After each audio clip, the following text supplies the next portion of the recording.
has been provided to the Co-Star, the official newspaper of the Borough of Belmar, and the Asbury Park Press on December 2nd, 2020. And notice of this meeting was posted on the bulletin board in this building. Thank you. If everybody could join me in saluting the flag of our great nation. I pledge allegiance to the flag of the United States of America, and to the republic for which it stands, one nation, under God, indivisible, with liberty and justice for all. Everybody remain standing for a moment of silence for our troops, their families, all our first responders, and Kenny O'Donnell, who was our basketball rec personnel, and during the summertime has passed away since our last meeting.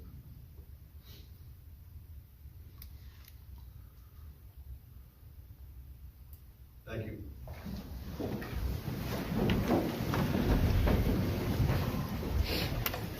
Our first order of business, because we have all the police department here, and they have to get back on patrol, so we'll get them done and out of here. But we're swearing in a new police officer tonight, Kevin Poppert, and I'm going to hand it over to the chief to explain why we are hiring. Good evening, everyone. With the recent retirement of Captain Thomas Cox, we were able to fill the vacancy with Kevin Poppert. I'm just going to give you a little history on Kevin. Kevin Poppert, the son of Edward and Dolores, was born and raised in Belmar, along with his older sister Julie and his brother Brian, who is currently a sergeant with the Belmar Police Department. Kevin attended St. Rose Grammar and St. Rose High School, graduating in 2015. Kevin then attended Rutgers University, where he earned a bachelor's degree in criminal justice and minors in sociology and psychology in 2019. In 2017, Kevin was hired by the Borough of Belmar as a Class 1 Special Law Enforcement Officer after completing training at the Monmouth County Police Academy. In 2020, Kevin attended the Ocean County Police Academy for the position of Class 2 Special Law Enforcement Officer. Just a little side note on that, that was during COVID, so the academy got extended, what, 2 months? 2 months. In March of 2021, Kevin was assigned as Belmar Elementary School Security Officer, where he's finishing out the remainder of the school year. Special Officer Kevin Poppert has satisfied all the requirements pursuant to the New Jersey Civil Service testing procedures and the established criteria pursuant to the Belmar Ordinance 5-2.1 to be appointed as patrolman of the Belmar Police Department. It is my recommendation, Mayor Walsifer and Council, that Special Officer Kevin Poppert be appointed as patrolman to the Belmar Police Department. Thank you, Chief. April, if you could read the resolution and we'll vote on it before we swear. Sure. Can I have a motion to approve Resolution 2021-144, resolution appointing a patrolman of the Belmar Police Department? I'll make the resolution. Second. Councilman Brennan? Yes. Councilwoman Wong? Yes. Councilman Carvelli? Yes. Mayor Walsifer? Yes. If everybody can join me up at the dais, swear in our new patrolman. Kevin, if you and your family can come up to the center, please.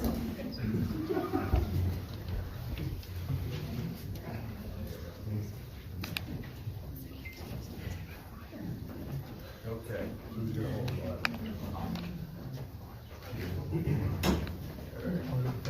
Kevin, let's have this on here. Hey, John. I think they're flipping it. Hold on. Right hand on the Bible. Raise your left hand. Oops. There we go. I got it this time. All right. I, Kevin Poppert, I, Kevin Poppert, do solemnly swear do solemnly swear that I will support the Constitution of the United States that I will support the Constitution of the United States and the Constitution of the State of New Jersey, and the Constitution of the State of New Jersey, and that I will bear true faith that I will bear true faith and allegiance to the same and allegiance to the same, and to the governments established in the United States and to the governments established in the United States and in this state and in this state, under the authority of the people, under the authority of the people, that I will faithfully, impartially, and justly perform and justly perform all the duties as all the duties as patrolman for the Borough of Belmar Police Department patrolman for the Borough of Belmar Police Department to the best of my ability, to the best of my ability, so help me God. so help me God. Congratulations. All right. Welcome.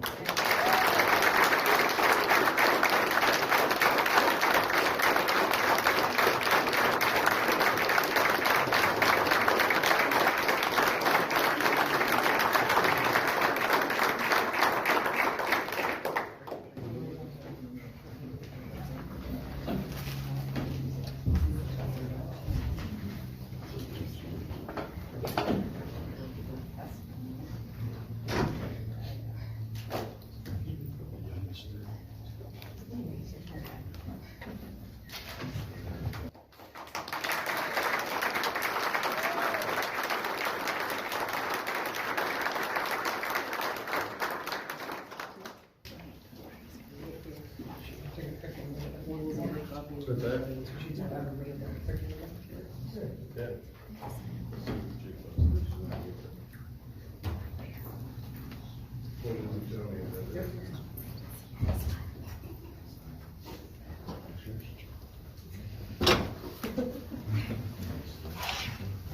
Hold on.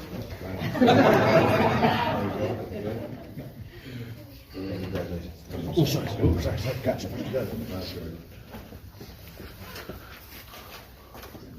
Congratulations. Thank you. Get to work.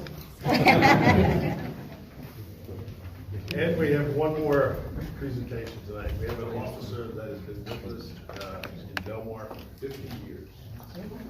So, Tony Trevino, if you would come up.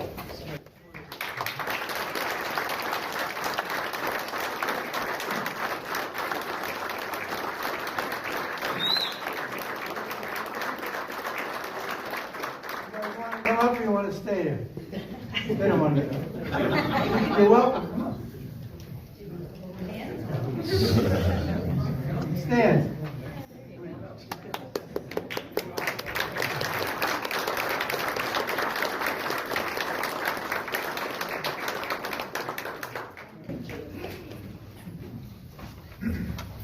Just on a personal note, when I started here back in 1998 as a Class 1 police officer walking the mean Jersey Shore, Tony Torino was my mentor, was my supervisor, taught me how to find a lot of shark teeth on the beachfront, how to cool off when you needed to cool off, and how to do the job on the beachfront when you needed to do the job. So just wanted to throw my little tidbit in there.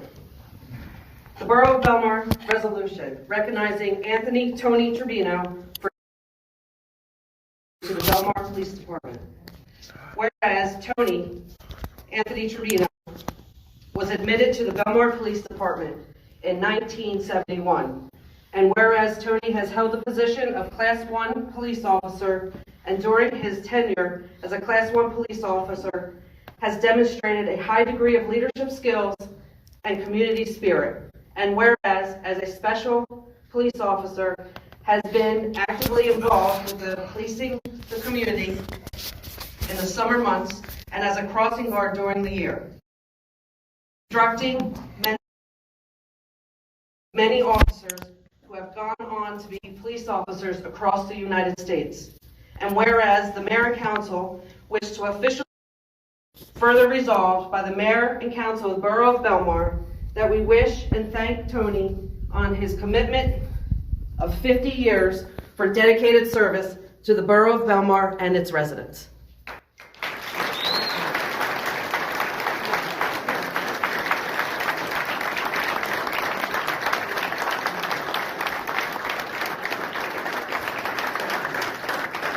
Sorry for the technical difficulties.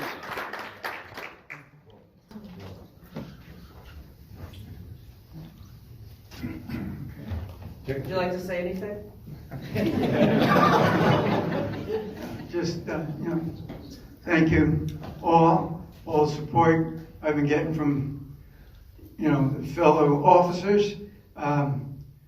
Last year, everybody kept saying, oh, come on, this summer, meaning last summer, it's going to be your 50th summer. Boy, they should do something. It's going to be your 50th summer. I said, you don't know if I'm going to make it. You don't know what's going to happen. So sure enough, I get injured, and I didn't work last summer. So, but I appreciate the chief had sent me a notice congratulating me, because apparently Paylocity must have known. It said June 1st was his 50th anniversary. Thank you.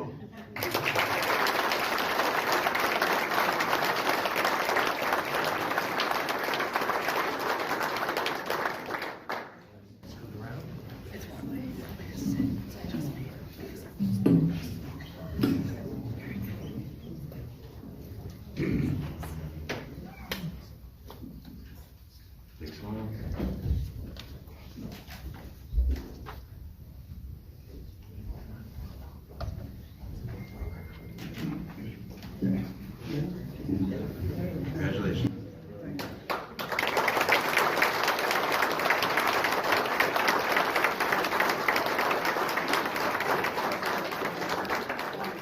I'm just going to take about 5 minutes more of your time. Can everybody from the Belmar Police Department come back up here? We're going to take a picture with Tony and Kevin, please. That's an order. Maybe 3 minutes.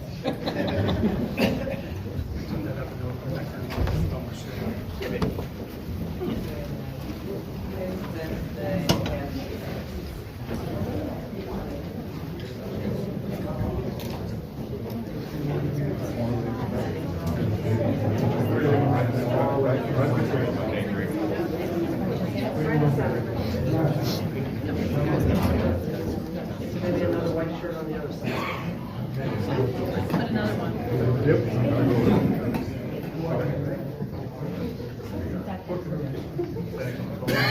We're heavy on this side. 2 more people this side. More people on that side? There you go. Get it together, guys. Come on. Looks like there's more people.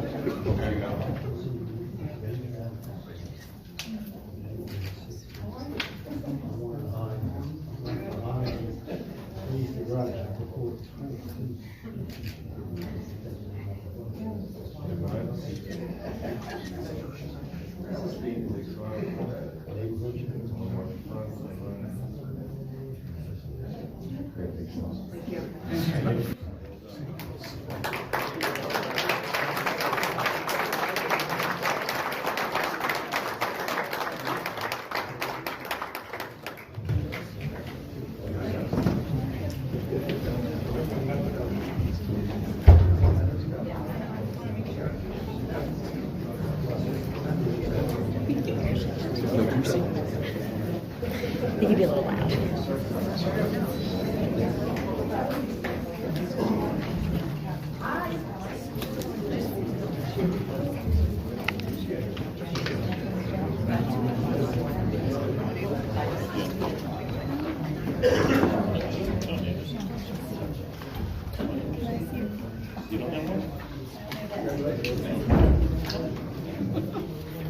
Just take a moment and let everybody leave who doesn't want to hear the rest of the meeting.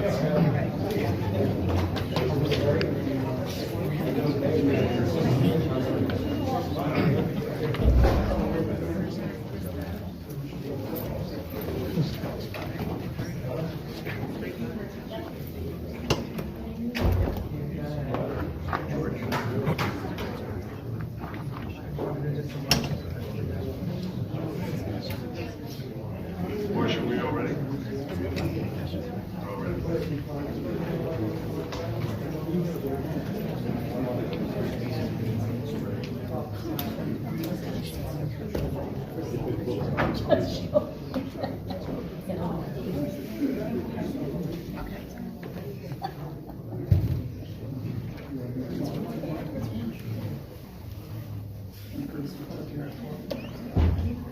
Yeah. All right, the next thing that we have tonight is we have our budget hearing and public comment on our budget. So we have our finance team here, and they're going to talk about our budget a little bit. So, council wants to sit down. I think we have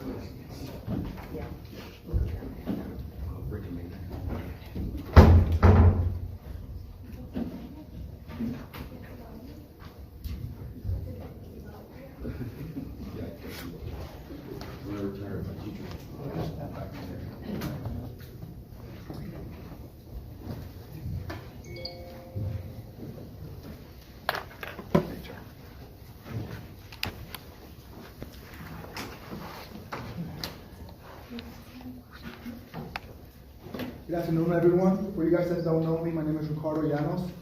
I am the Borough Chief Financial Officer. And we're here together to talk about the 2021 budget.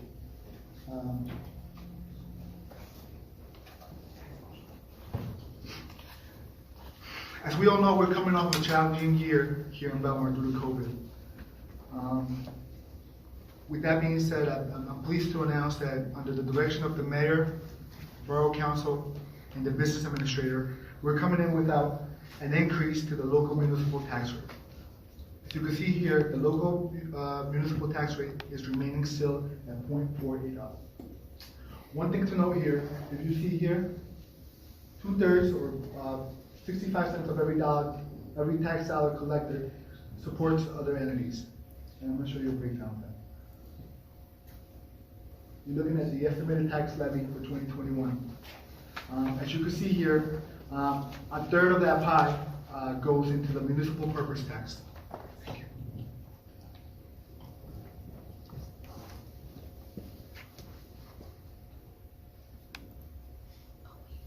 What is that money, how is that allocated, you may ask?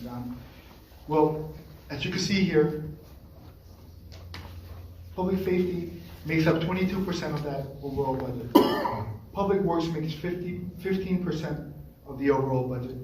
Pension 7%, debt service 11%, and insurance 14%.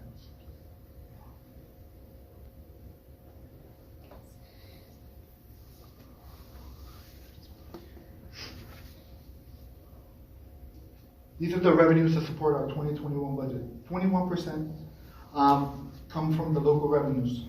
These include fees, permits, concessions, and licenses.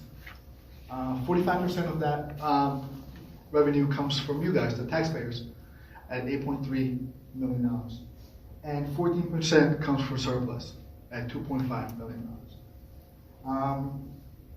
One thing is building a budget. We could sit down and discuss how the budget is being built. But another thing is the managing of that budget. And I got to give kudos to my team. We do a great job reviewing every expenditure. We look through each expenditure with a fine-tooth comb, and we're always trying to save money where we can. Thanks to that, we were able to generate surplus, so we don't have an increase in the municipal tax rate. This budget process started about 7 months ago in December. Due to all the hard work of the mayor, the council, and the borough administrator, this budget is presented with a 0 municipal tax increase. Thanks for all your support, guys.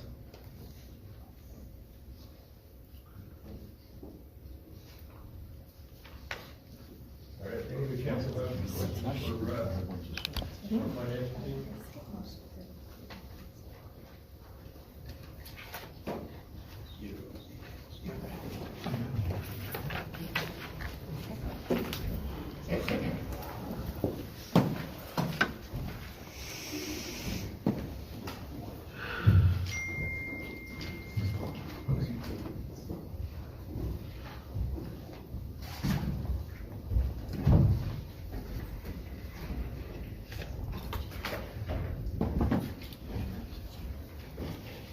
Anybody have questions on the financials?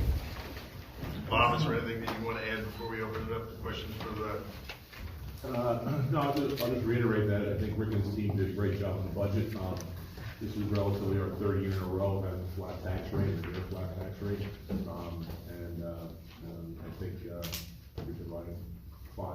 a fine administration of the budget. All right, well, we have the whole team here. I'm going to open up questions from the public for our financial team. And this will be the public hearing on the budget. So, April, do we have to do anything or just open it up? Please, if anyone wants to comment on the budget, please come to the microphone and state your name and address. Yes, Mr. Bobrusco.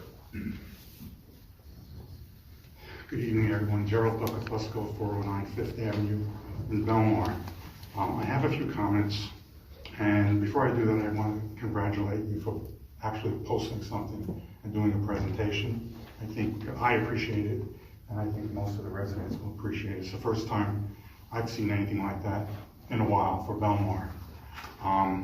What I've done is I've also looked at the budget, and because I find it easier to look at pictures sometimes, I did some graphs which I'd like to share with you, if you don't mind.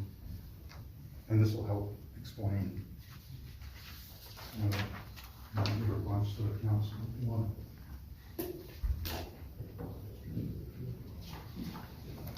If anybody needs one, I have them. Yeah.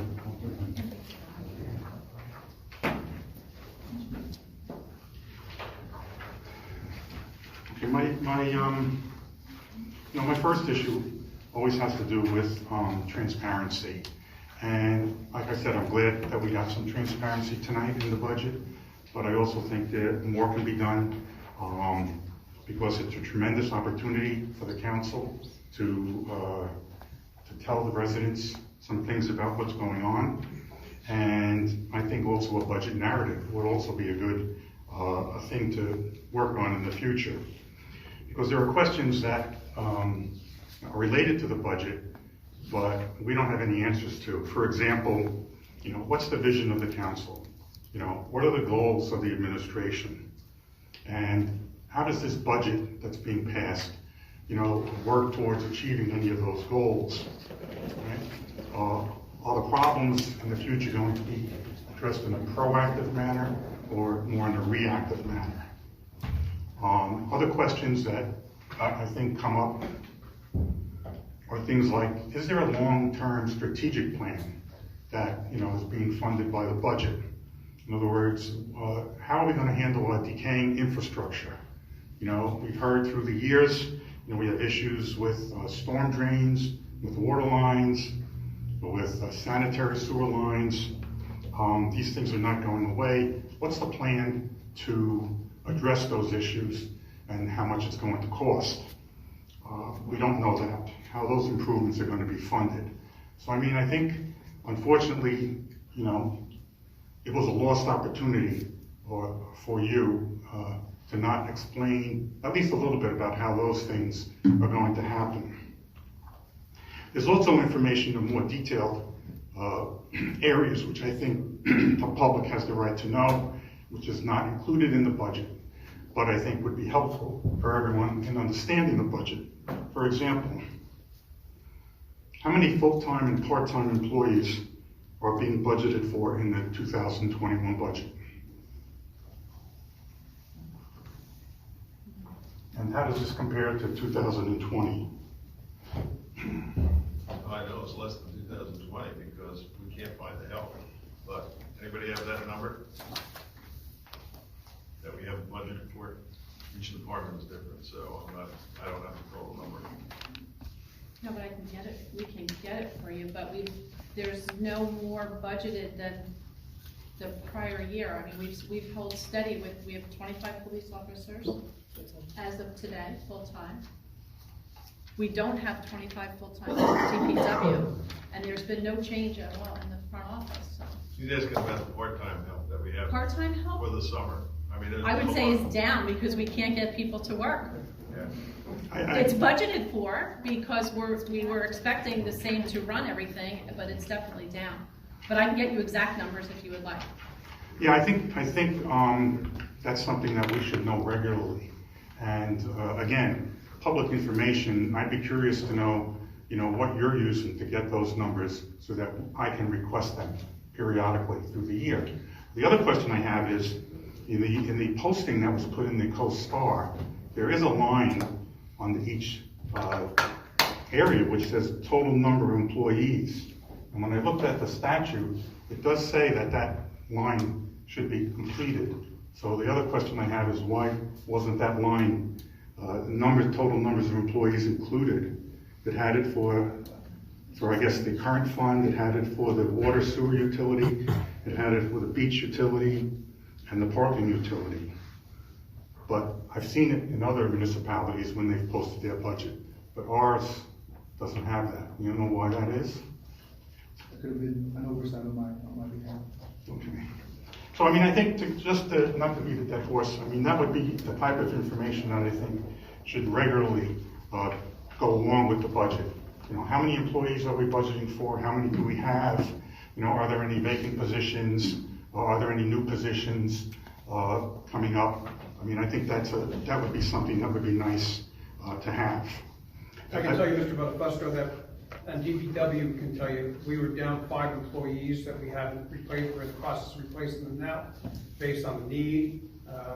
Chief just replaced the 25th person in the police department, and we are down on specials because of COVID in the academies, but we've added no new positions in the borough. We're conscious about who we do hire based on what the budget concerns are, so we strategically look with the finance team to find out who we're actually going to hire, when we can hire them, to make sure that it's not sitting away. But In nobody order to knows. give the services that the Belmar residents are expecting. Right, but no one can tell me tonight how many employees we have in the borough. Well, we can get that for you. I mean, right now, we don't know that. Well, what you should have done, sir, is just sent us an email, we would have had that. Oh, you know, Mr. McCracken pulled this on me the last time I was here. I shouldn't have to ask for this information. This is information that should become part of the budget. Don't turn the blame back on me for not asking, okay? This is a matter This is for that should be. questions tonight, so. Well, he asked me a question, and I'm turning it back on him. I don't have to ask for We don't need information. to, if you have specific questions for the budget, this is Okay, the time do. to ask. In 2020, how much money was spent on overtime? But I want to back up 1 second here, because you said something about the total number of employees. Just in the mic. field in there, it's not empty, and you sort of said that you looked at the statute, it needs to be there, right? But when we send this to the state, if it doesn't comply, when they send it back saying, hey, you gotta fix this, so there's a check and balance there. Okay, I just asked a question, that's all. I just want to make sure. It just seemed odd to me. Yeah, So how many? because the state has to accept the budget when we send it in, right? So, And this is the actual document that you send into the state? The ad that goes into the newspaper? That actually gets sent to the state? As the, It's part of the budget when we send these. okay, let's move on. In 2020, how much of the expenditures for salary and wages was due to overtime?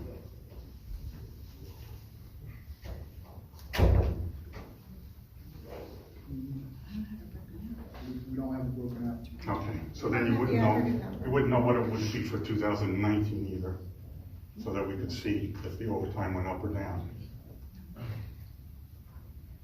Okay, that's fine. does that go through your office too, or is that like HR? Like, do they just run a report out of the payroll? We can run a report, yes. We just, I just don't have it with me. it's broken out by department, it's not an aggregate figure. Right, now, this, Okay. you know, this is a hearing, excuse me, this is a hearing on the 2021 budget. You're asking for like the 2020, 2019, of which this group does not have information in front of it. But it's in the budget as a column, which says how much has been paid or Well, charged. it's in as a paid or charge in salaries and wages. It's not broken up between salaries and wages overtime and salary and wages other. So that information is not available. I know, I understand that, and the beginning of my discussion was there's some information that should be provided that's not necessarily necessary to be provided, just in the interest of transparency. Right, but it's not required by the state. I understand that. Respectfully, sir, also, I Mr. understand. Bukafuska, respectfully, sir, there's always more that can be added. That's one of the issues, so, I mean, we understand your concerns, and obviously the financial team is taking note of everything, but if they don't have the information, they don't have the I'm not- information. I'm not- just gonna ask that you try to curtail your questions about today's budget and how it's gonna affect the 2021 fiscal year, because that's what the purpose of the proposed So budget is. I think my questions are legitimate in Continue to terms ask them. of the budget. Just make And them I up. understand that they might not have the information, and that's fine. Okay. Okay? The other premise that I would like to address is the idea that because there's no tax increase, this is a sign of a healthy budget. And my contention is it's not. Okay? For example, I like to look at the big picture of things. And if you look at my first chart, which says salary and wages, you can see that we're requesting $5.9 million for salary and wages, okay? Whereas last year we requested 5.6 and we only spent 4.9.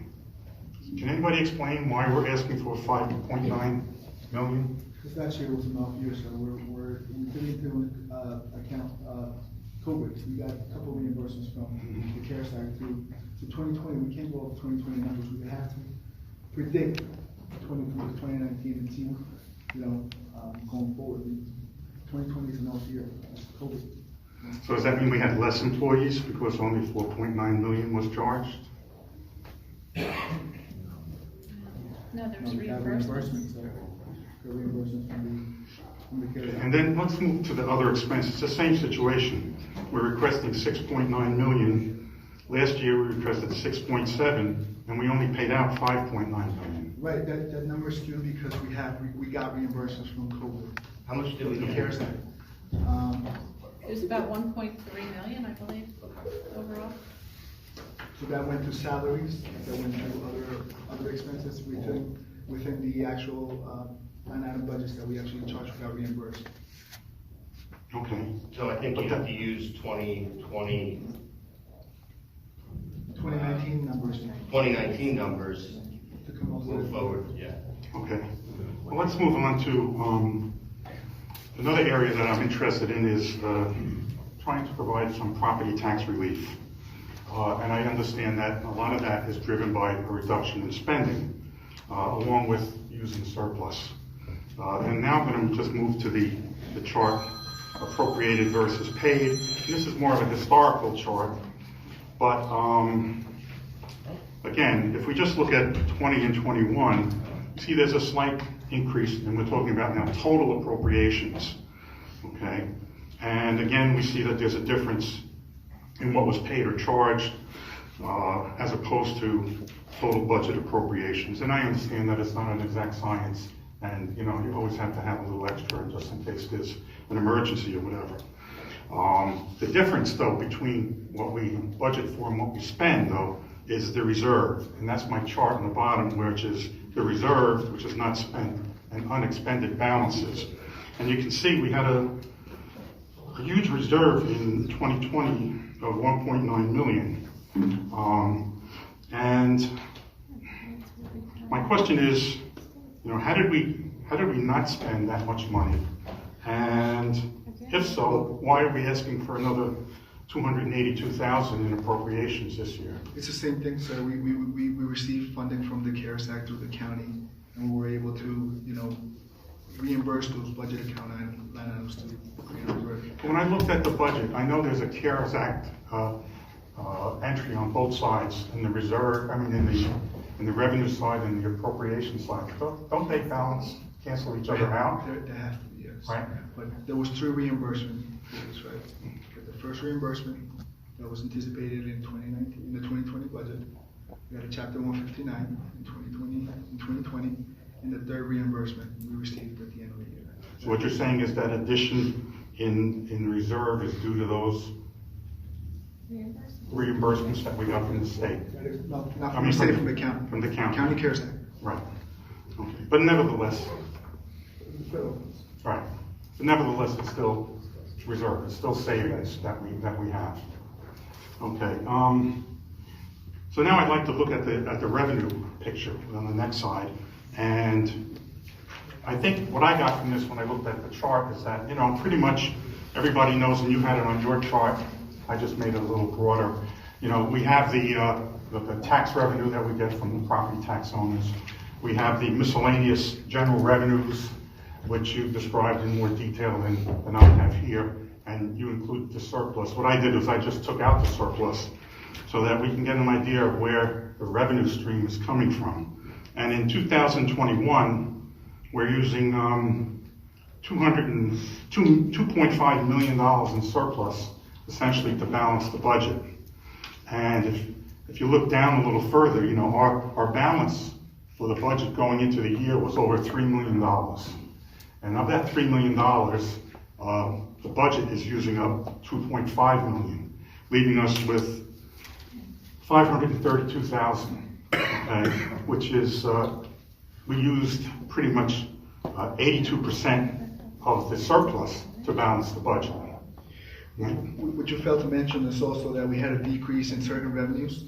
The municipal court was down $250,000. UCC fees was down 15,000, and consensual rentals were down 95,000.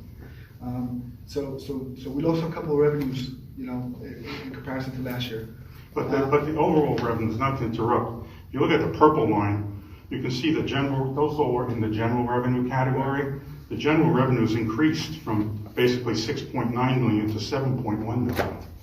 So there's been an increase in general revenue.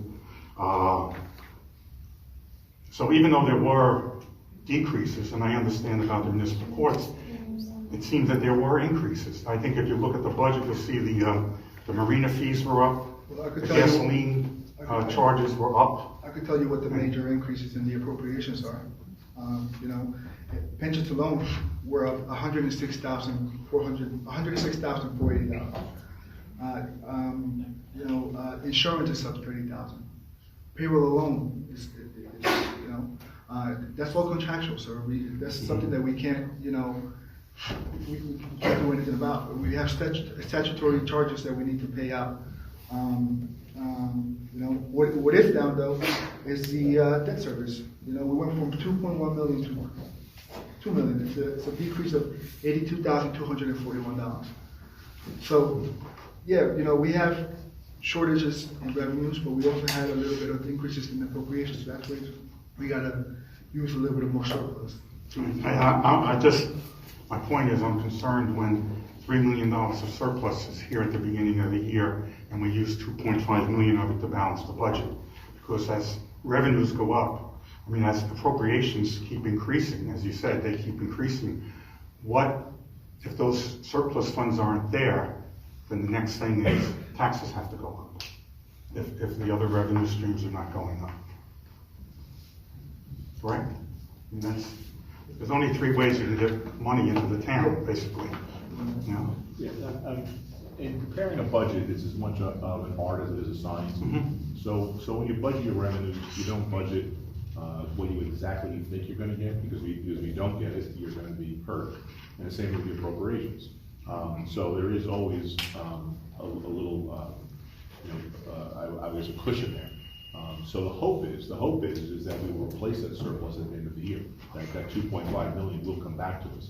If it doesn't come back to us, then we have a harder year next year. Right. But the team here believes that the way they crafted the revenues and crafted the appropriations, these are the surplus, that at the end of the year, they should be okay. And that's based on their judgment and their calculation. Okay, I just would be a little more comfortable with some of that surplus. Maybe if there was a policy instituted where, you know, only so much of the surplus would be used to offset the tax increase. Because I think it's, you know, like you said, we don't know what's going to happen. And if next year's surplus goes down, you know, then we're in a situation where some other revenue stream is going to have to pick that up. Can I just say something? In 2018, the surplus was 2,385,467. In 2019, it was 2,816,786. In 2020, it's 3,071,364. So, you know what I'm saying? There's a trend going up. You know, we're building a budget here. I understand that, but we're also managing it, right? The team does a great job managing that budget. It's not because we're building a budget and we're going to spend all the appropriations. It doesn't work that way. We like to save money at the end of the year, so that way we could replenish the surplus. See what I'm saying? There's an upward trend here. The only thing what goes along with that though is in 2019 we only used 49% to balance the budget. In 2020 we only used 72% to balance the budget, and in 2021 we're using 82% to balance the budget. I just don't want to see us get into a situation where government always, you know, when they have more money they spend more money. You know, that seems to be the problem we have at all levels of government. And, you know, and that's the only point I'm trying to make regarding the surplus. Yeah, I think it's, it's a fine point, except that it is being taken into consideration. There are other dynamics, and not just that percentage that you were highlighting. There are a lot of things in the budget. It's the same team who put these budgets together, as Ricardo said, that has raised the surplus from whatever it was, 2.3, 2.83. They're confident that they will be able to go and move up the ladder. I know it's the borough's contention that they want a strong surplus. because that turns out and turns around to get a good credit rating. And so the next time you go to bond, you get the best interest rates you can. So it does nobody any good to have a low surplus, and that's not what we're trying to do. So we are trying to maintain or increase surplus. And we believe, the team believes that even though you point out we're using 80%, we think we will be able to replenish that. My last comment on that is I just would appreciate it if the team, perhaps in the future, could look at providing a little bit of property tax relief with regard to some of the surplus funds.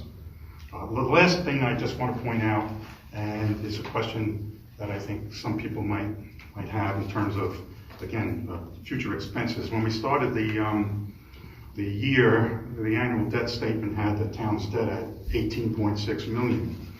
In this newspaper posting, it has our standing balance at $23.3 million.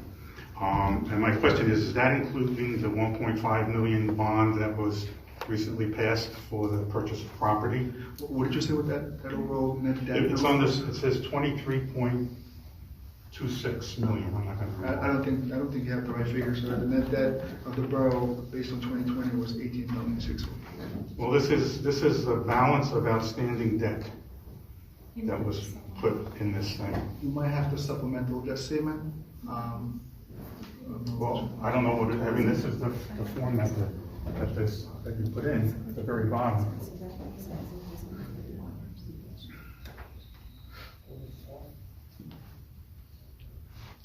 This also includes interest. The annual debt statement doesn't include principal. Okay. So how much of that would be principal then? Well, what are the annual debt statements at the 18,604,000 next year. Okay, so then we have, that doesn't include the additional debt that's been approved since the beginning of the year. Not in 21. We're Right. in 21 there, no. Okay, that's all I have. Thank you. Thank you. Anyone else?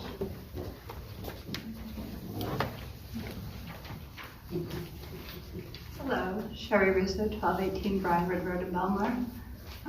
Sorry, during COVID, I unfortunately went from my phone to paper. I have very few questions and a couple of suggestions. I hope that's okay. What is our credit rating right now? You talked about our credit rating.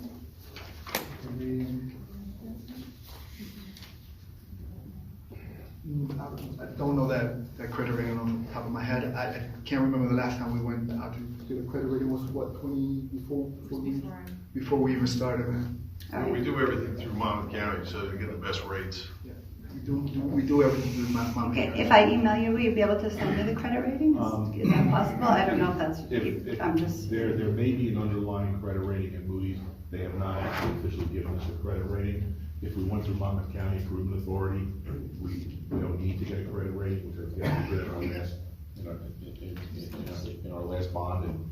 And the last credit rating that we got was 10 years ago. That really wouldn't be relevant. So, and you actually have to pay for a credit rating too. Oh, only because you just said that we were putting all this in reserves to get a better credit rating. I was just curious what our credit rating was, that we needed a better one. If we go to bond ourselves in the future, which we may, then our credit rating would stand on its own.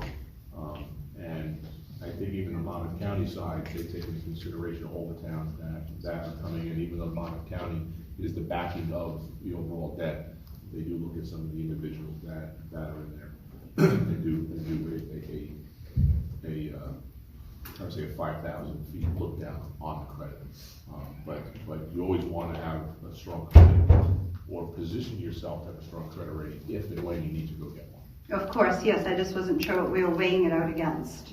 I mean, personally, I'm sure you know what your credit rating is if you're buying something, and so I wasn't sure if we had that going on in addition to that as a town. My other couple suggestions that I hope that you would take into consideration are, most of the people here are not in their young 20s, and those were very small letters written on that, and you guys went very, very quickly.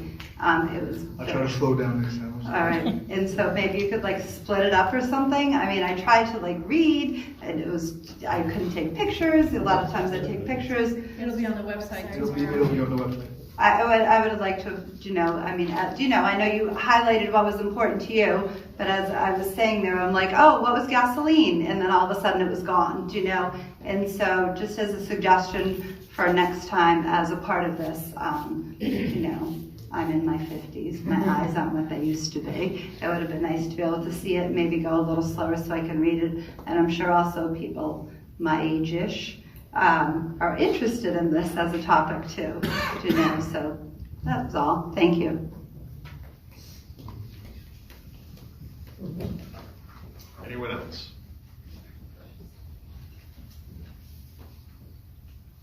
All right, April. Seeing none. We have a motion to close the budget hearing. Make a motion. All in favor? Aye. Thank you, everyone, and great job, the team. The 2021 budget hearing.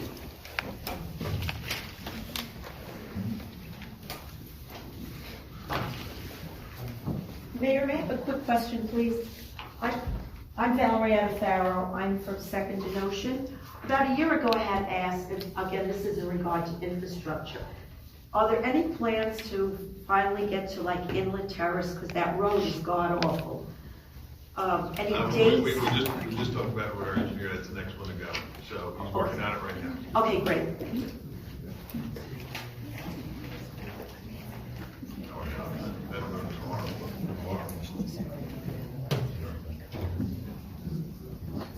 Thank you, everyone. All right, moving on. I guess we'll move right out. I don't have anything else on the workshop. Okay, so we'll move on to petitions. April, we getting petitions? No, I don't have any positions. Approval of minutes for June 1. I have a motion to approve the minutes of the June 1st meeting. All in favor? Aye. Any opposed? All right, reports of council. Councilor Carvelli. Thank you, Mayor. I still haven't, excuse me. I was actually traveling for past week, and none of my other committees have met, so I don't have much of a report, but I did want to address something that was brought up in the last council meeting about the cap, and I know the financial team just left, but there was an implication that we don't really understand some of the things that we're approving up here, and I just want to read the ordinance that allows it that where we exceed the cap. And basically, it says, the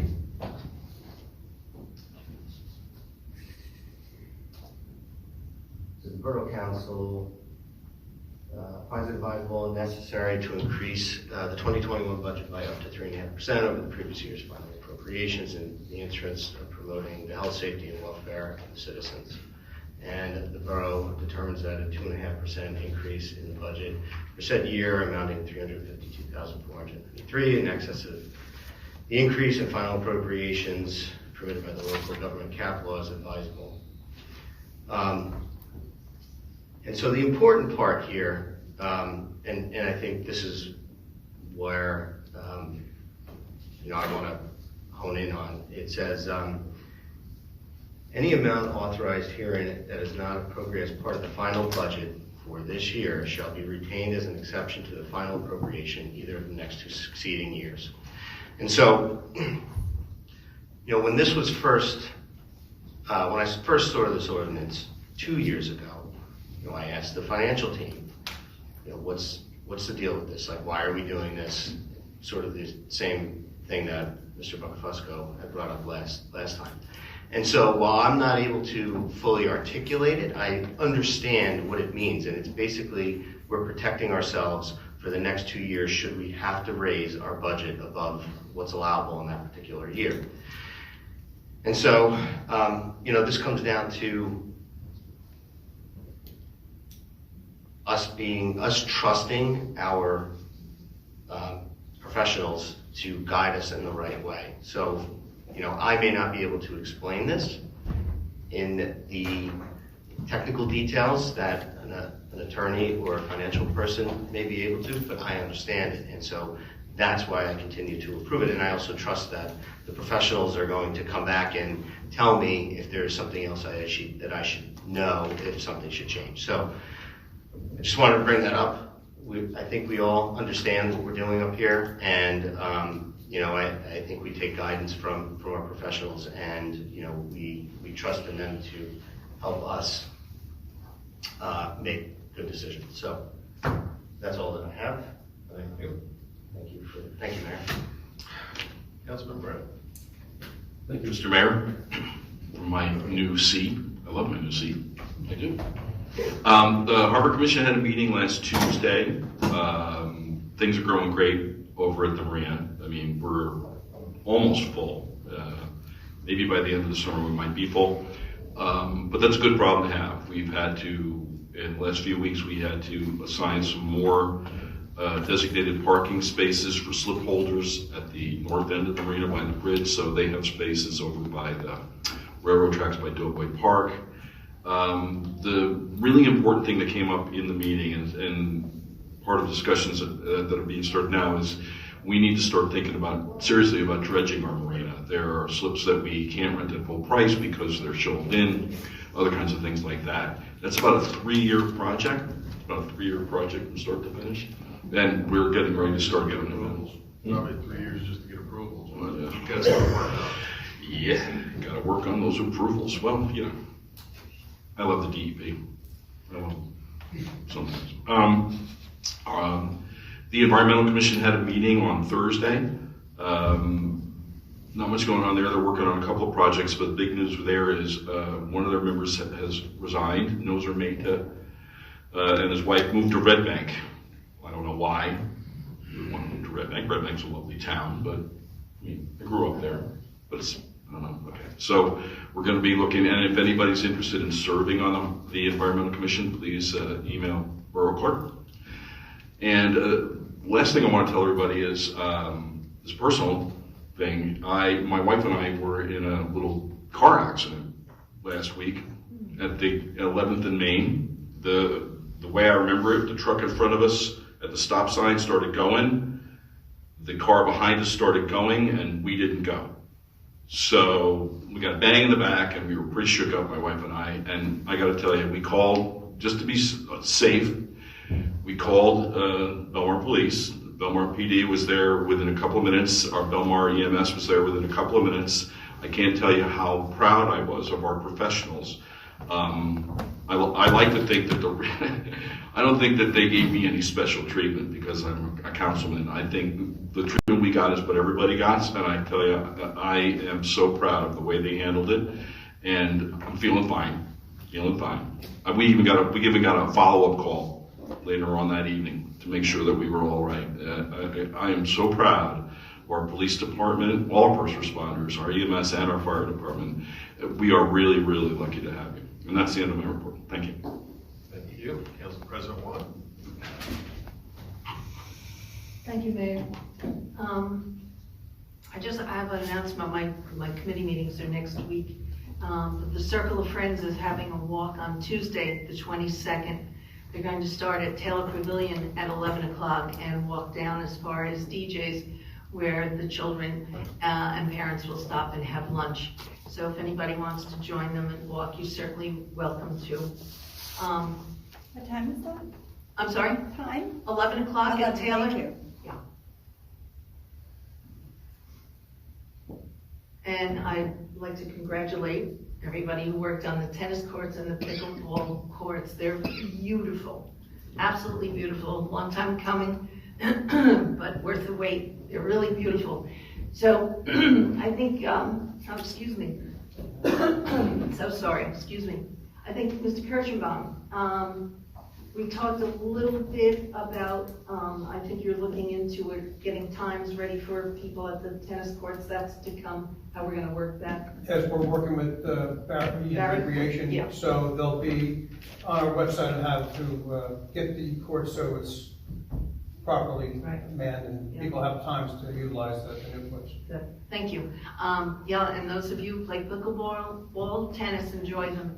Also, I passed Dempsey Park, our tennis courts, basketball courts are really crowded. Kids are down and they've been done over and they look beautiful also. So thank you very much. And that's all I have, Mayor. Thank you. I just have a few things. The library's opening June 24th, so that's going to reopen. Our gym is now open. We have our recreation programs are up and running. We're going to have a farmer's market starting on June 23rd, which is a Thursday night, between 12th and 13th. Wednesday, yeah, the 23rd, yeah. And it's going to go every Wednesday as long as the weather's good throughout the summer. We have fireworks set for July 2nd, so we're going to do the 4th of July weekend with the rain date of July 3rd. And there's two areas that we're looking for volunteers for. We're having the 150-year anniversary of Belmar next year, so we're looking to put a committee together for that. And we need volunteers for the Friendship Force if anybody's interested in coming out to help on the boardwalk during the summer. And if anybody knows of any employees that want to work the beach or do anything, we're very short on employees this year.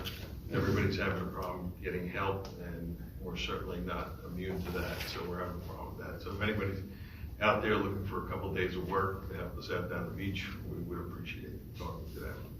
And last thing is our movie screen is on its way, and we're going to start movies on the beach on July 15th.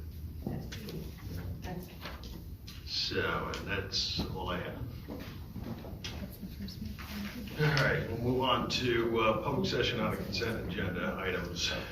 Anybody has anything that they want to question on the resolution items? Yes, Mr. Kramer. Eugene Kramer, 4th Avenue. Resolution number 2021-152. This is for DJs. And a date has to be changed here. The operational dates. And that would be the where is number 4. As you go down the page, there's a bunch of where is. That November 14th, 2021 date, that actually has been changed by act of the legislature and signed by the governor. That's January 14th, 2022. So DJs can operate right up through January 14th, 2022. Was that the special resolution they did? Yes, it was. Because that's only good till 2022, correct? So that would be outside of their liquor license. No. This liquor license starts, July 1st, 2021. Yeah, but that's part of the COVID. They have separate. That's a whole separate resolution that the governor signed. If it comes off for next year, this is part of his liquor license, and he's allowed to go to January 2022. Just like everybody can put up their tents outside and do all that. We'll check the legislation now. Yeah. We'll check it. That's Senate Bill 2597. That's my understanding is that is the actual document that the governor did sign. And Matt, you aware of that one? Not aware of that one. I just not pulled up. Yeah. I can hand this over to the attorney. Yeah, we'll look at it, Mr. Kramer.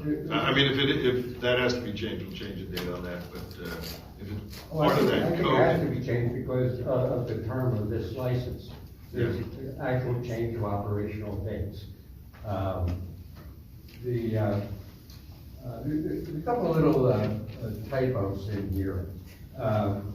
None of them material, but I don't think it's any problem, quite truthfully, for in as much as this is just a resolution, that it can be changed without any further ado. That's it. Okay, thank you. Anyone else? Okay, we'll see you then. Can I ask a question? Oh, yeah, come on up. For the pickleball and stuff that you talked about, is that in public session or no? Yeah, public session. Okay, thanks.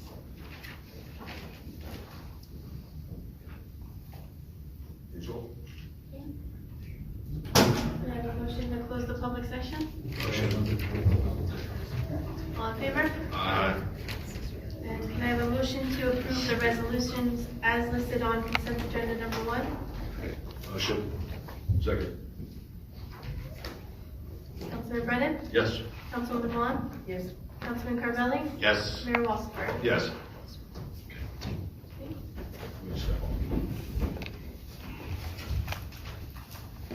I have a motion to approve the resolutions listed on consent agenda number 2. Motion. Second. Councilman Vaughn? Councilman Carvelli? Yes. Mayor Walsifer? Yes. Next is public hearing on ordinance 2021-16. This is a bond ordinance for the purchase of a fire truck. If anyone would like to comment on this ordinance, please come to the microphone and state your name and address.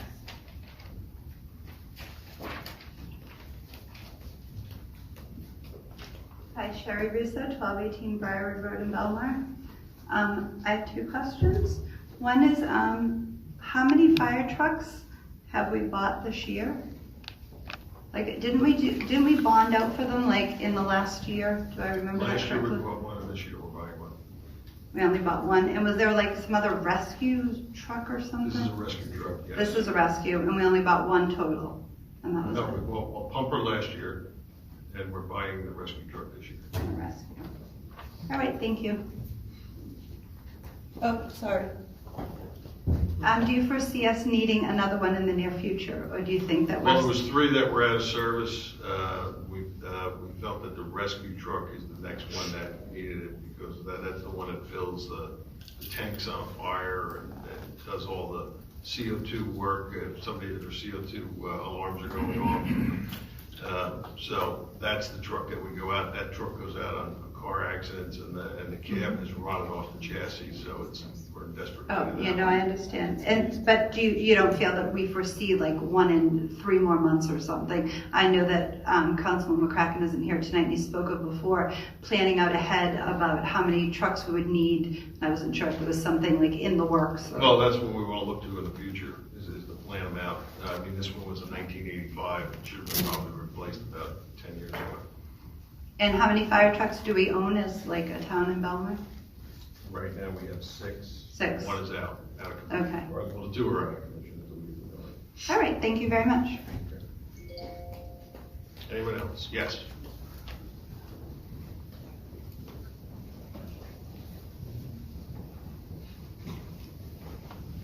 Hello. Hello.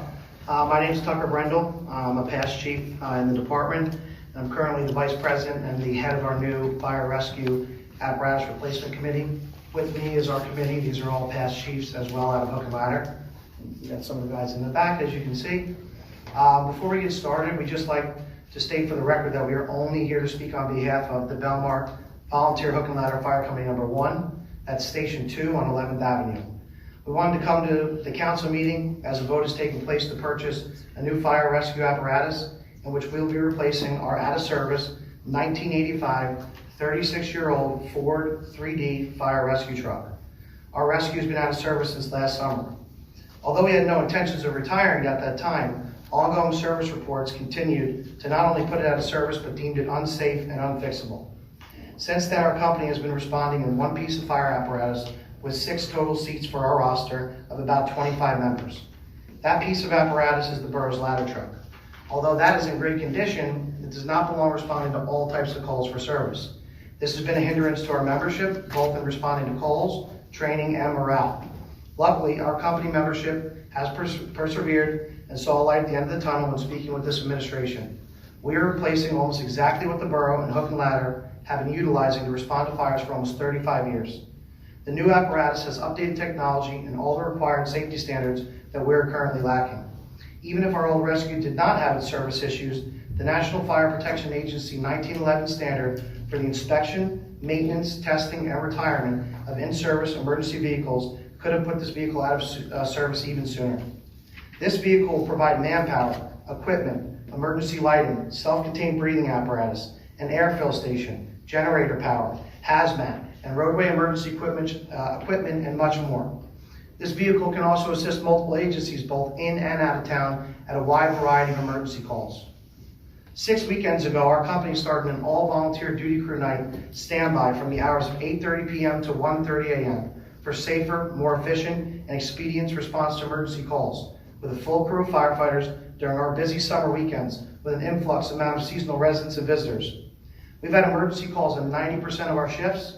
We've totaled at least 250 all-volunteer man hours and at least 54 additional volunteer training hours on those shifts. This new rescue truck would too be utilized along with the ladder during our standbys. This has been a great tax on our membership and their level of commitment. When our rescue truck was officially and finally put out of service for good, our company, under the advisement of our fire administrator, put together an apparatus replacement committee, as any municipal or fire district funded fire company would do. Our committee met with at least 5 or so apparatus vendors on multiple meetings and did our homework to present what we feel is a feasible and fair solution to replace the out-of-service rescue. For example, early on in our meetings, we were educated on the cost savings of a commercial stock cabin chassis as opposed to a custom. This is what we currently have and are continuing to ask for to save the borough and its taxpayers money. These are also reputable brands and they make servicing more available. Manufacturing availability and timelines due to COVID has also been an issue, but we are fortunate to have found a company with the available cabin chassis as well as immediate space in their assembly in which we can take quick delivery. Hook and Ladder is just a volunteer fire company trying to provide the best service we can to our town and its residents. We would be remiss to not mention that this apparatus replacement is long overdue. We are not focusing on one political party or past administration, but we are going to recognize that this is something we did not believe would happen, but is now finally on the table. We cannot thank the mayor, the borough administrator, and the fire administrator enough for getting us this far. We thank them for their ongoing support of our fire company, Volunteer Hook and Ladder, and look forward to continuing to work with them and serving the residents of Belmar. We thank you, the council, for your consideration tonight in approving this purchase. Our fire company believes this new rescue will provide the same, if not higher level of service and pride to the borough of Belmar. That's all we have for you, unless you have some questions. I don't think any of the council does, but. All right, well, thank you for listening. Thank you, and thank you for what you guys do. Thank you very much.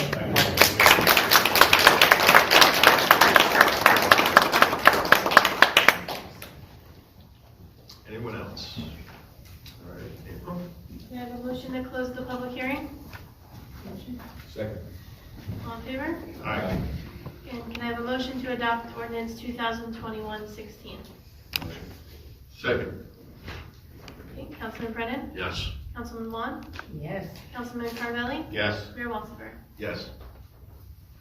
Next we have ordinance 2021-17. This is an ordinance authorizing the acquisition of real property and improvements at 414 9th Avenue. Do we have a motion to offer for first reading and introduction? I'll make one. Councilor Brennan? Yes. Councilman Juan? Councilman Carvelli? Yes. Mayor Walsifer? Yes. And last is ordinance 2021-18. This is an ordinance amending housing and property maintenance to prohibit the planting or growing of bamboo. We have a motion to offer for first reading and introduction. I'll definitely make the motion. Councilman Brennan? Yes. Councilman Wood? Yes. Councilman Carvelli? Yes. Mayor Walsifer? Yes. Okay, on to public session. Anybody have anything that they want to ask the council, come up and state your name and address, please.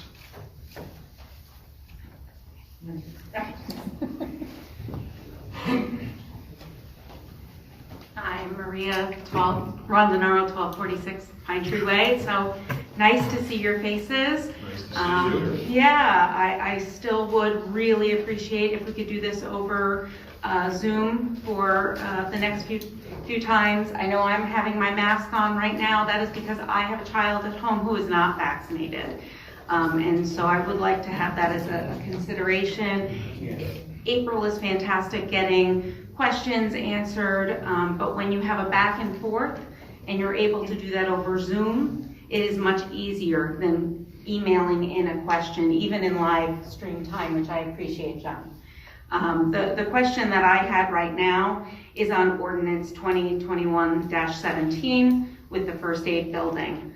I continue to be saddened and disappointed by the idea that our town will be bonding $1.5 million for something that, in my opinion and from what I've heard, could have been resolved in $40,000 and a good relationship. And I am wondering if we are going to put in this money, my earnings, my husband's earnings, my daughter's earnings into debt, can we at least make sure that we are not going to turn into a hub in a very residential part of town?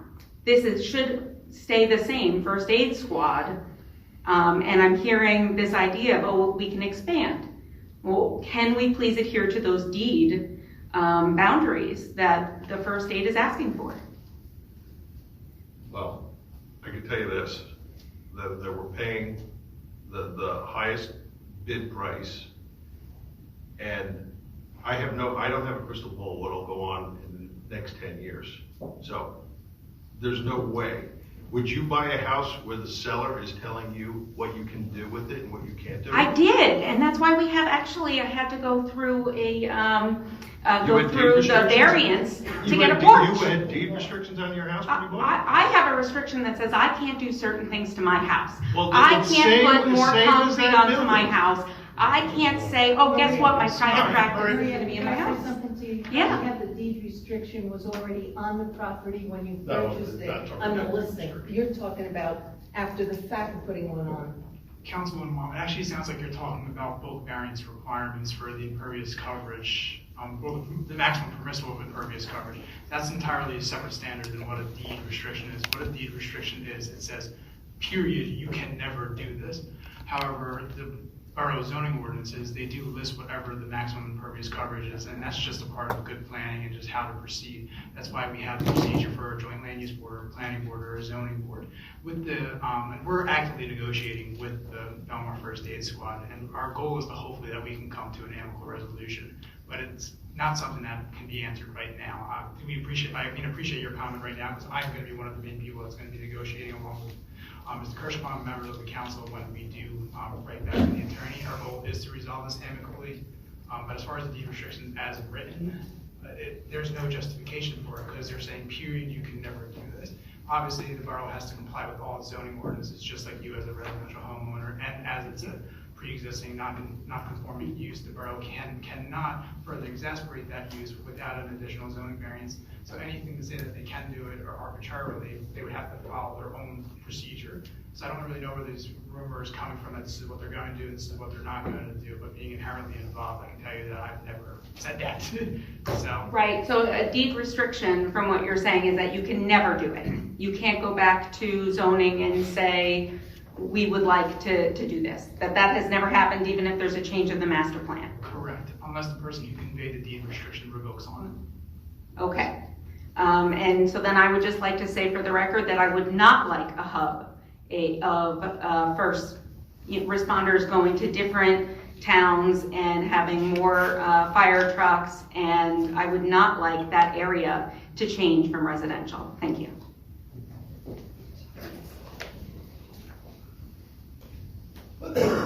Hi, Sherry Russo, 1218 Friarwood Road in Belmar. Can I ask if pickleball courts are going to be free to sign up? Yes, they're free right now. Okay. And another question I have is the Friendship Force, if one would join that, would that be on the website? I get just call my office. Yeah. Send me an email. Okay. And does that include the volunteering for the 100 years celebration? That would be a separate committee, but if you want to be on that, that's fine. Same Just- email? Yeah, Same email. Okay. Okay. And I'm sorry, I don't know your name. Oh, I'm Patrick Bargan. Patrick Bargan? Bargan, B-A-R-G. Oh, Varga. It comes back to me, sorry. It's very different, not being, seeing everybody's name. I understand. I talked to Jerry Dasty before, on council meeting, and then he had me call him at his office.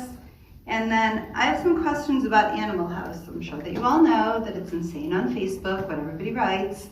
And my question and suggestion is, so when I talked to Jerry Dasty, he said to me there was like this many pages and pages of how to have an animal house happen and versus the noise, and there was, I took many notes that I'm sure we don't want to get into here today. And so I'm sure you all remember me calling in. I don't have to go backwards here. But my issue is that when things come up on noise violations or Animal House, there is it's very difficult to find that stuff. Like, granted, I talked to Jerry Dasty on the phone, I wrote all the stuff down, I told him to hold on, let me write some more. We all know I'm not shy about speaking. And so then when I try to explain it to somebody to help them out, that's my neighbor, it becomes like a he said, she said, because it's written so difficult for the average person to understand. And so my question is, here we are in summer, rental properties, how loud is too loud? There were people that were loud. Was it too loud? How do you know if it's too loud? Do we just repeatedly call the police over and over again? I understand that. I'm all for, I try not to annoy the police. I love the police. I think we have amazing police here. But maybe there's a better way to do it or something. There's something going wrong with this. This shouldn't be this insane on Facebook that nobody has an answer. Everybody's fighting about something. I don't understand it. I do know that if my tenants make any noise, I should call on them. Somebody posted that means if you're speaking outside, are they not allowed to be outside at night? Jerry Dasty, I think Mayor told me that at 10 o'clock it shifts, but it's not a different noise ordinance. There's 10 million things. Other people are saying, after 10 o'clock you have to be quiet. The mayor told me before a council meeting that wasn't the case, that after 10 o'clock something does change where they don't need somebody to call in. But things are, I think, very out of control with I can straighten a little bit out for you. Before Please. 10 o'clock, Yes. you need a complaint. Right. So, And after if 10 you call o'clock. in for a noise call. Yep. And the officer gets there. Yes. And they don't feel that there's enough noise, the complainant has the right to sign the complaint. Yes. If the officer doesn't think that it rises to the level, then but after 10 o'clock, if you call up, we don't need a complaint. So Right, the yes. officer will make the call. That's the difference between, but the noise ordinance is 24 hours a day. Yes, I remember you saying that. So, and the chief I'm sure could explain it a little bit better, sorry. but the officers will show up and they make the determination. But Right. the way our Animal House ordinance has to work is you have to call up.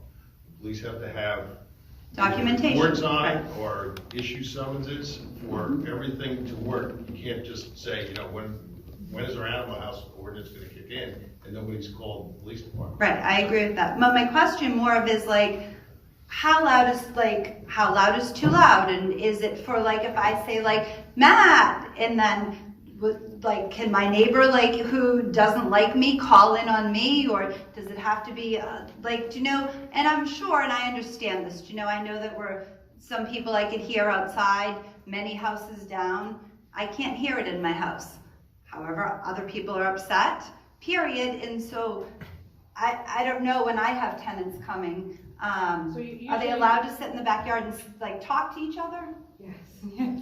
But unfortunately, with the noise ordinance being 24/7, not unfortunately, but noise that would bother me may not bother you. Right. So if I call on my neighbor because they're on their porch just talking, it's bothering me at 10 o'clock at night. It may not bother the resident a block away that the summer renters are sitting on the other side, talking. right, yes. So what we do as the officers, once we respond to a noise complaint, usually if we can hear something off the property line, that's a given. There's noise, we can hear it.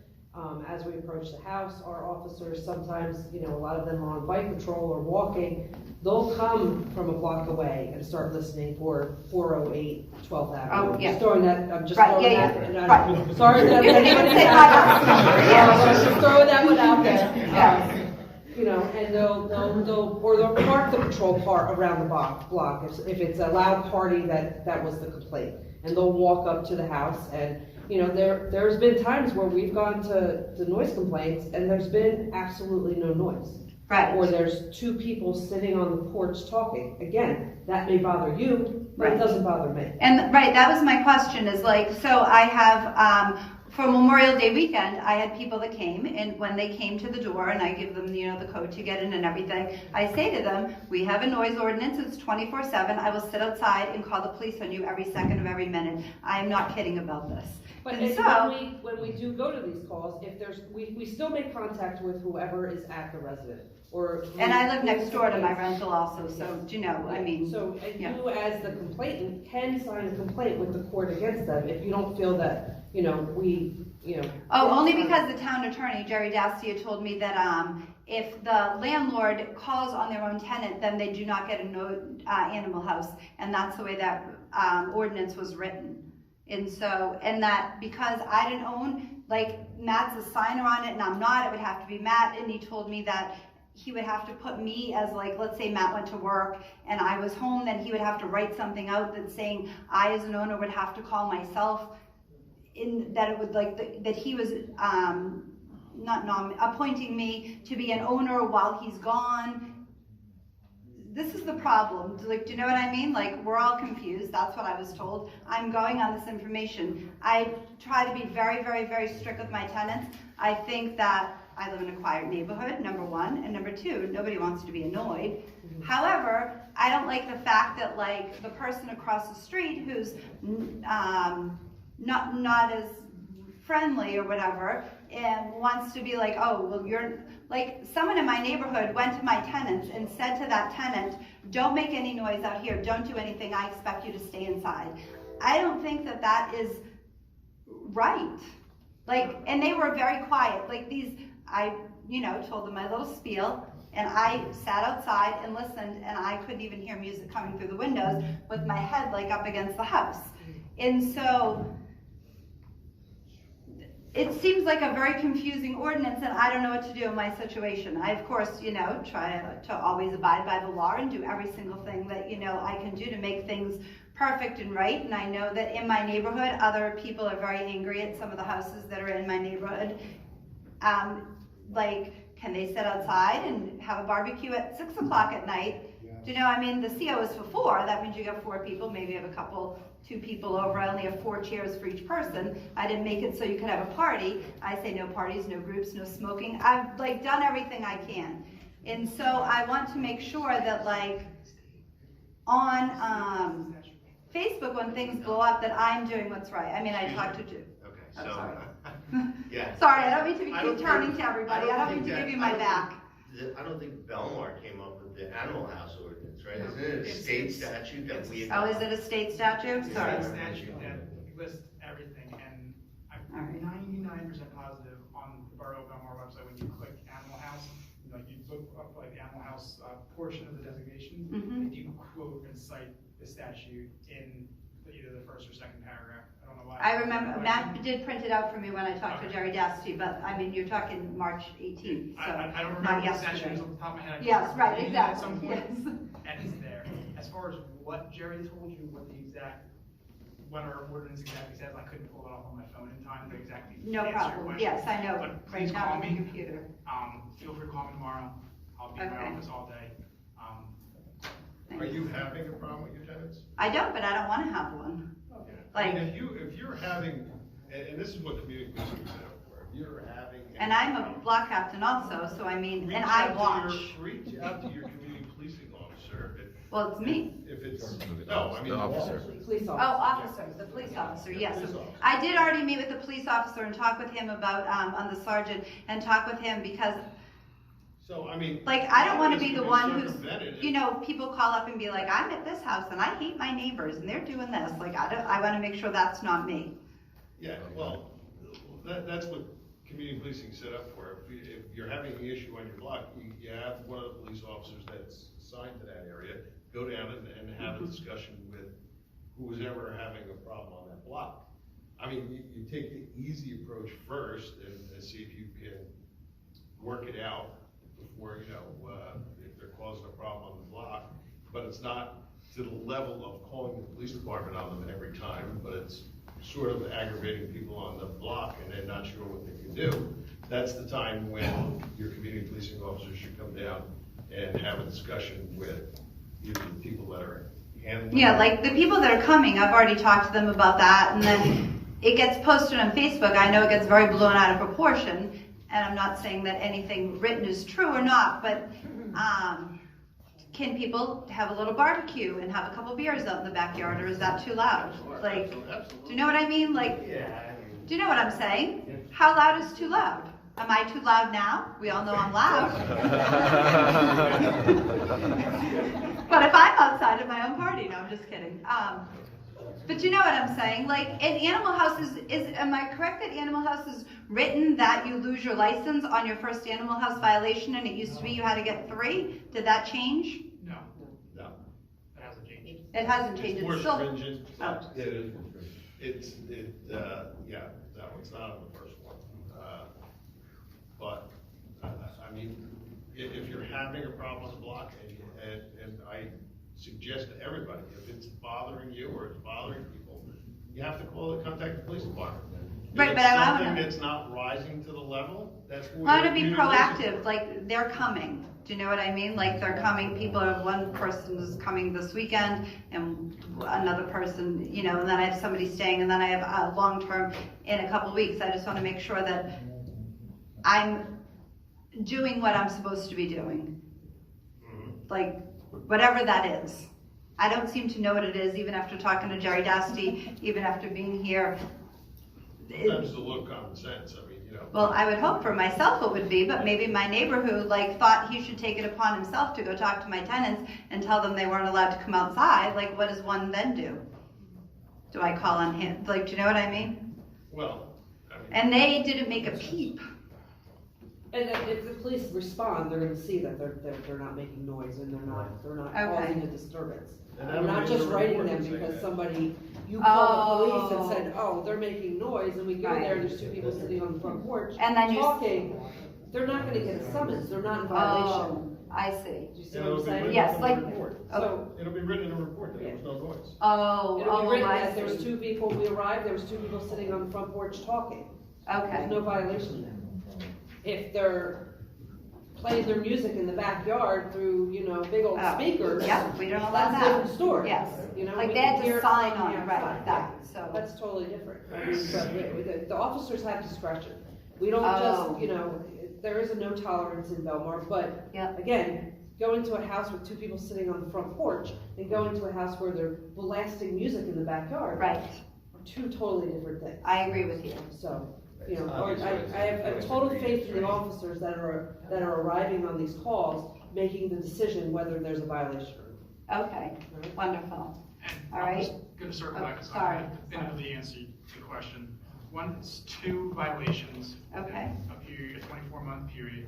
However, under the Borough Ordinance 26-11.7A1, the very last sentence reads, in the event the owner of the licensed premises is the complaining party and said complaint results in a conviction in municipal court, such conviction shall not be counted as a complaint for purposes of a license suspension or revocation. So just basically keep up on your tenants, and if they are acting too rowdy, contact the police department, and if you're the initiating complaint, it appears based off the way that the borough's ordinance is written that you would be protecting yourself. Okay. Doesn't count against your animal house. Yes. No. Yeah, that's what Jerry Dasty had told me. I just wanted to just make sure as things were going insane on Facebook. A couple other things that I just wanted to touch upon this extremely quickly, and just a comment. I don't even per se need an answer back. I feel very disappointed that you had told me in the past that we had enough money for first aid, what we were going through with, and now we're bonding an ordinance with a huge amount of money. I asked many questions about this before, and on first aid before, You know, I feel, like the speaker before me, Maria, that, you know, there was a smaller amount of money that this could have been done with, and I feel very, very disappointed that that didn't happen, and that it's come to this, in this gossip on whether or not it's a hub, and that residents will be, like, you know, bombarded with calls. And I think all that is a very sad situation, and I think that it shouldn't come to that, and I really wanted to express my disappointment on that situation. And I hope that, you know, the town and its residents, I'm sorry, what's funny? Oh, go ahead. Yeah, because you were laughing and shaking your head, so I was curious. Go ahead. Okay, thank you. And so I just really feel that, like, I hope that, you know, we don't turn it into a hub. Gossip, no gossip, as we know with a million different things that talk here, and people come and say, I'd like to hear it for the source. I understand we don't know what's going to happen 10 years down the line, but perhaps we know in 6 months down the line. And I just want to say that I hope that, you know, we do the right thing. I think that the right thing could have been done before, and I think that situation turned out unfortunate, and I hope First Aid going on from this will be better. And thank you everything for all the other explaining to me. I appreciate everything. And do you mind if I get your card? I know you're going to give it to me before. Thank you. Put my extension on it as well. Thank you, appreciate it. Good evening, everybody. Linda Sharkus, 4th Avenue. On a more upbeat note, I want to thank the mayor, the council, the borough administrator, code enforcement for bringing peace and quiet enjoyment to the 500 block of 13th Avenue. The people on that block made a mistake and didn't call the police. And I just want to remind people who are listening to this that if you hear noise that we just talked, that Sherry Russo just talked about, dial 732-681-1700 and call in the complaint, because it's the only way we're going to get tickets for the Animal House ordinance. But I thank you for helping us on this, the 500 block of 13th. It's been great. We've been checking on it and everybody's happy. So, good going. Good to hear. Thank you. Yes, Sharon.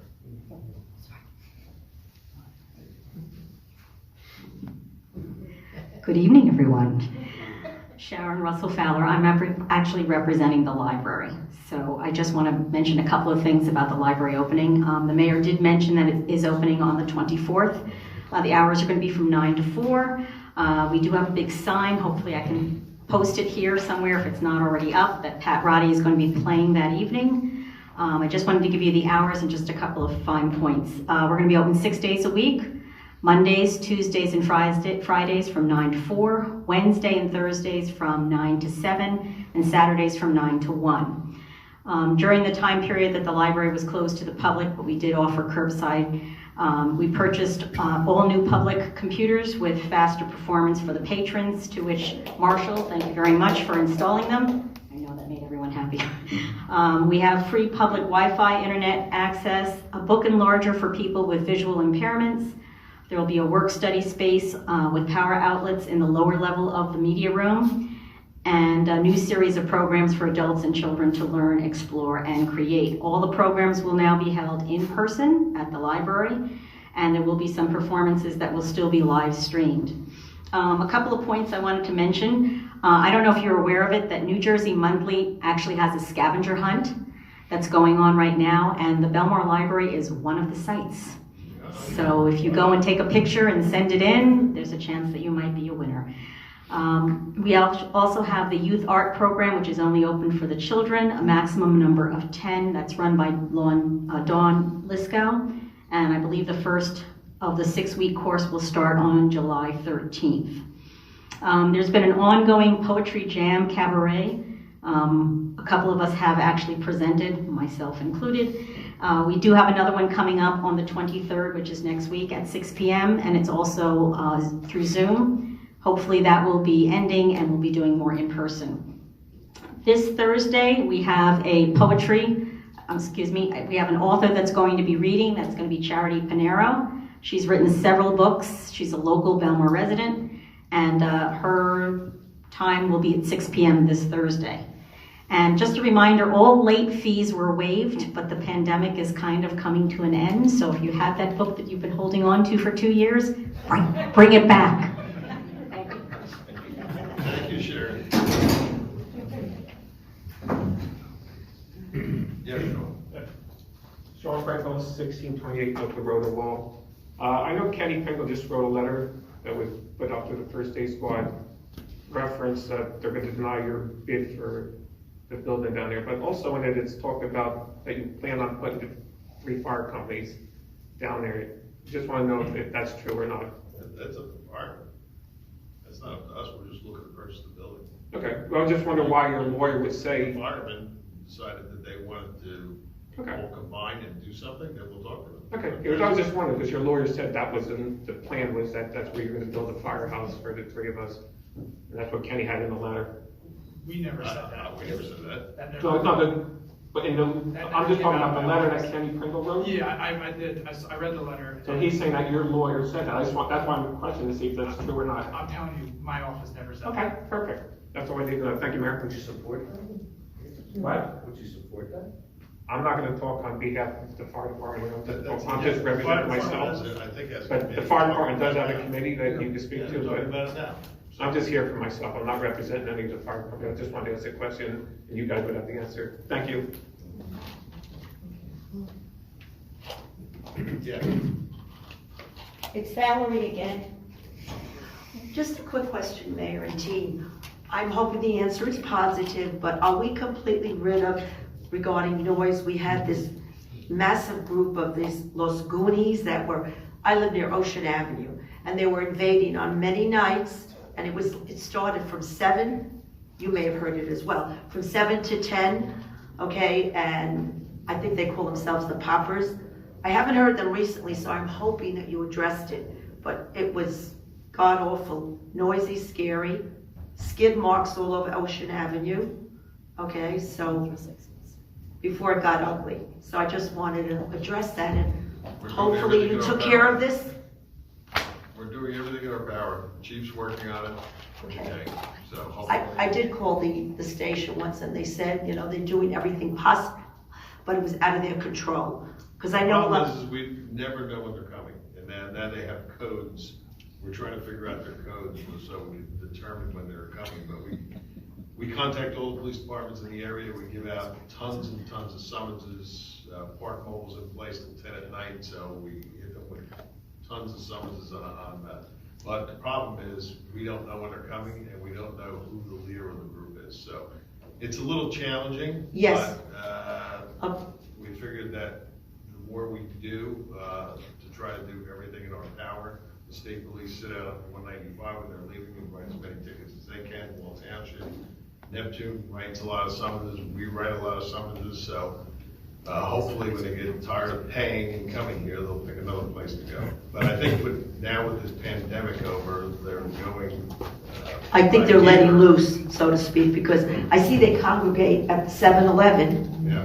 And what I found very disturbing, and maybe you have heard it, is that you have a comment, we own the streets. And I said, God help us, because we don't want any kind of chop zone, you know what I'm saying? And, you know, I heard Spring Lake, Avon, that they were very strict on restraining them. And I just hope we do the same, because you know, it's a family town, and God forbid of a fatality, Mayor, because I have seen. We're doing everything in our power all right. under the law. Okay. Well, I felt a little relief, because for the past 2-3 weeks, it's been quiet. Jinx it. No, but may I also say, there's something, someone told me, they do alert all their members on Instagram. So maybe it makes sense. We're following. Oh, yeah. You are? Okay, all right. Yeah. That's They all. have codes now. Yeah. And you know, in all sincerity, it's not only just the noise, it's the chance, you know, now that it gets dark later, kids who's crossing the street, and I don't have to tell you, they're absolutely scary, reckless drivers that we don't want to know about. We own the streets. Can I have your last name and your address again? Absolutely. It's Valerie, Valerie, Ottofaro, Ottofaro,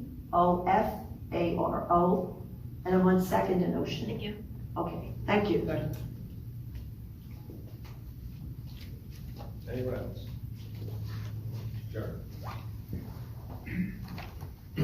Let's go for on Fifth Avenue. The previous speaker dealt with one of the things I was going to talk about, but I'm again referring to that letter from Mr. Pringle to the town on June 11th. And I'd just like to know, another allegation was made further down that June 14th, you mean?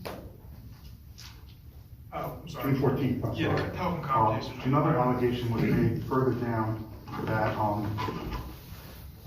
certain officials, and I'm paraphrasing, have long been planning to take control of the First Aid property for the purpose of building a consolidated and ultimately regional fire and first aid on the First Aid property. Is there any truth to that statement? Like I just said, that would be up to the department if they wanted to get together and possibly down the road, we'd take a look at it, but It would be a recommendation from them. Not gonna be a recommendation from the mayor council.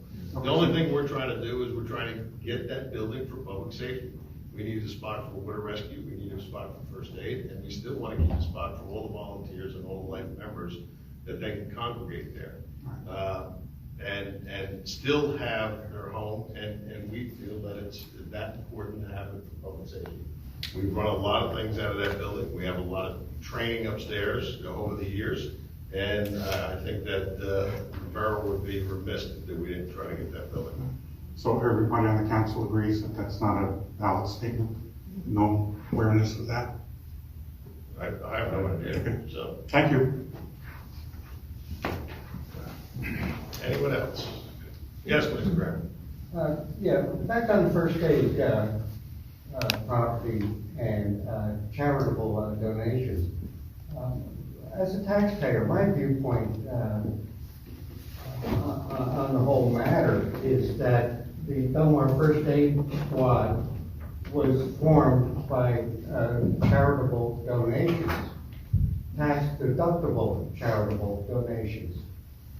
And right now, it's my understanding, if they liquidate, that any funds that are derived from the sale of property and so on would go for charitable donations. Why not and if the borough is to purchase or buy or make a charitable donation to the Belmar First Aid Squad, why wouldn't that be a tax eligible charitable donation? I did see that our governor, there again on another bill, I guess it was in 2018, I think they called it the SALT Charitable Donation Fund for municipalities, and that the Department of Community Affairs also provides a model for a municipality to set up a charitable fund, whereas then taxpayers would be able to get at least some tax benefit from money that goes into that fund or disbursements that go from that fund. Perhaps this deal with the Belmar First Aid Squad, in as much as it all involves charitable donations, that it be handled in such a manner so at least the Belmar taxpayer, when dealing with their state and federal income taxes, could take that deduction. I know even last, I guess in 2020, even if you didn't itemize your federal taxes, you were entitled to take, I don't know, a couple $100 a charitable deduction off your federal income taxes. And I don't think there's going to be any change to that going forward. That would be something to see whether the municipality, in dealing with this sort of situation, that at least the Belmar property taxpayers get some benefit out of it. Patrick, would you ever comment on that? I'm gonna have to honestly look into that to see if it's possible. I'm not entirely certain. All right, you can take a look, Department of Community Affairs, Local Government Services. they actually have a model ordinance that a municipality can adopt, fill in, and use that as the sort of formation of a charitable fund. See, some of these things, when you think about them in a way, taxpayers paying for something that's actually charitable. A first aid squad, there's probably no real obligation that the town provide first aid. But, if there's a fund established, and I know historically, when I made a donation to the Belmar First Aid Squad, I kept my canceled check, or my cash check, as evidence that I had made a charitable contribution. I don't see why it couldn't be done the same way with the municipality here. Because it's my understanding that any money that they get is going to have to be distributed to another charitable organization. They're going to have to, in other words, the proceeds of the sale of the building and so on has to be, by law, according to Mr. Pringle, has to be distributed to another charitable organization. Obviously, where the first aid receives the monies. Yeah. So, because they're a 501(c), so yeah, you're correct. They can only donate to other charitable donation that way. But that's up to what the first aid wants to do with it, since they're a private entity. Well, I was going to say though, yes. However, no, it's not what they want to do with it. They have to, any proceeds that they receive from the sale of that property has to go to a 501(c)(3) organization. Right. All the way around. This is charitable donation money. That's correct. Okay. Yes, that is correct. So why do the Belmar taxpayer know if we're going to be making a payment to a 501(c)(3) charitable organization, we should be entitled as taxpayers, that's our money. We're making a charitable donation. I'll have to check that out because I don't know the answer to that, whether or not it's legal or whether or not it's permissible by the tax code. Yes, well, I was going to say, the Department of Community Affairs, Local Government Services, they actually have a model ordinance. I have it written down. Okay. Yep, I'm gonna go look at that. Look it up. Anyone else? All right, seeing none, April. Can I have a motion to close the public session and adjourn the meeting? Motion. All in favor? All right. Thank you, everyone. It's good seeing everyone.